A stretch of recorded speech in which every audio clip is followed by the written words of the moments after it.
बोलो विष्णु भगवान की जय, तुलसी माता की जय, कार्तिक महत्व की जय। भज मन नारायण नारायण नारायण, भज मन नारायण नारायण नारायण, लक्ष्मी नारायण नारायण नारायण, भज मन नारायण नारायण नारायण, लक्ष्मी नारायण नारायण नारायण, अंग संग नारायण नारायण नारायण, भज मन नारायण नारायण नारायण। बोलो विष्णु भगवान की जय। गणों ने कहा, विष्णुदास एक दिन भोजन तैयार करके भक्ति में तल्लीन था कि कोई उनका भोजन चुरा कर ले गया। लेकिन सायंकाल की आराधना हो सके और व्रत भंग ना हो, इसलिए उसने उस दिन दोबारा भोजन तैयार नहीं किया।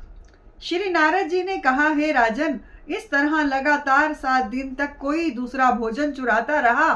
तब वह हैरान होकर सोचने लगा कि यह तो बड़ी विचित्र घटना है कि ना जाने कौन हर रोज मेरे भोजन को चुरा कर ले जाता है। फिर भी इस देव स्थान को छोड़ना नहीं चाहिए। अगर मैं भोजन बनाकर खा लेता हूँ तो देर हो जाएगी और पूजा छूट जाएगी। अतः मुझे भोजन बनाकर तुरंत खाना नहीं चाहिए। बिना भगवान को भोग लगाए वैष्णवों को भोजन नहीं करना चाहिए।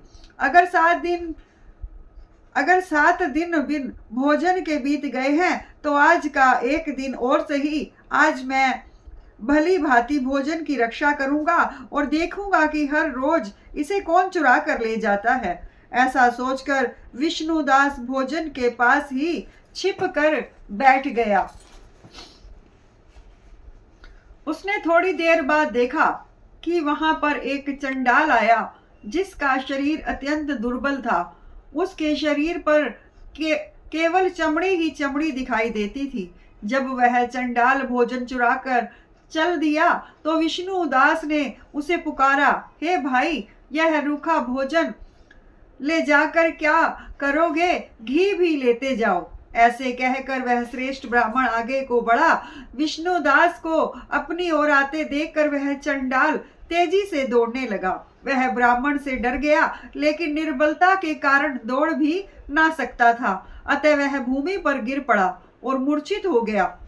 चंडाल को मूर्छित देखकर विष्णुदास लपक कर उसके पास पहुंचा और अपने वस्त्र से उस पर हवा करने लगा। और उसके बाद उसने जो कुछ देखा उसे देखकर वह आश्चर्यचकित रह गया। उसने देखा कि उसके सम्मुख शंख, चक्र, गदा, पद्म, पीतांबरधारी, चतुर्भुजी रूप, अलसी के फूल के समान वाले, छाती में कौस्तुभ माला से सुशोभित साक्षात श्री भगवान विष्णु खड़े हैं। भगवान का दर्शन करके सात्विक भाव से मुक्त वह श्रेष्ठ ब्राह्मण उनकी स्तुति तथा परिणाम कुछ भी ना कर सका। वहीं पर सब इंद्र आदि देवता भी उपस्थित हो गए और गंधर्व तथा अप्सराएं आकर गीत गाने लगी तथा नृत्य करने लगी। विष्णु भगवान ने अपना स्वरूप ब्राह्मण को प्रकट कर उसका आलिंगन किया और दिव्य विमान में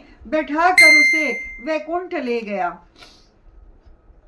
दिव्य विमान में ब्राह्मण को विष्णु के साथ जाते हुए चोल राजा ने भी देखा। उसने अपने गुरु आचार्य मुंगदल को कहा कि मैंने जो यज्ञ आदि किए हैं वे सब व्यर्थ हुए। जितनी दान दक्षिणा मैंने ब्राह्मणों को दी वह असफल हुई। विष्णु भगवान के दर्शन नहीं हुए।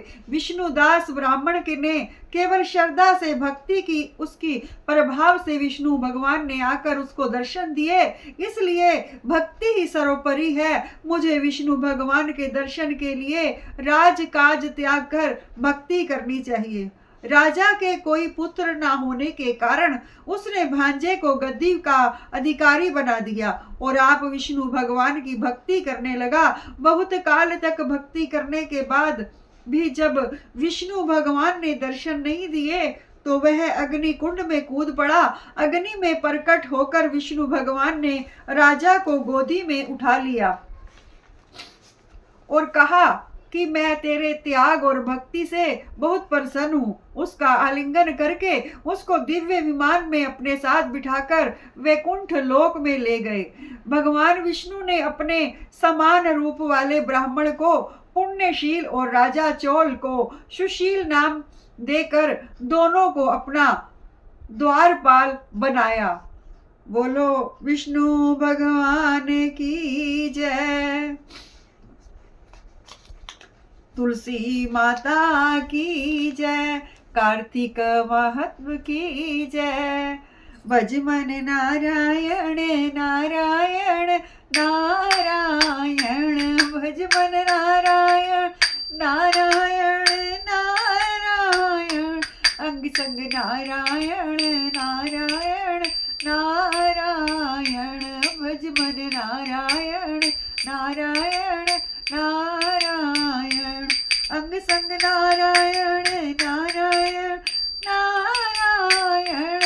भजमन नारायण नारायण नारायण। भजमन नारायण नारायण नारायण। बोलो विष्णु भगवान की जय।